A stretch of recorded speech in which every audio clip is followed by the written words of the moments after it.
Second bench నుంచి first bench లోకి ఎందుకు మార్చారు నిన్ను? నాకు అర్థం కాలేదు సార్. నాకేం తెలుసు. అదేంటది నీకు తెలియదా?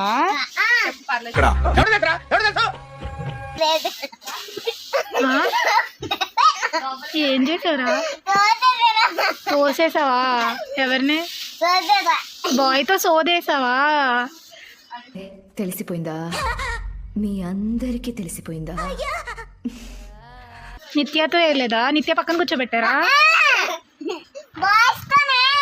నిత్య कौन सब्जेक्ट अच्छा लगता है? పక్కన కూర్చోబెట్టలేదు ఇప్పుడు.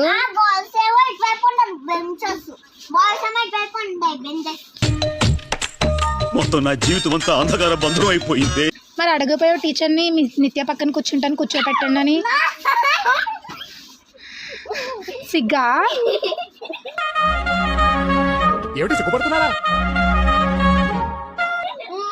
తారక్ అదంతా సిగ్గా? అయ్యో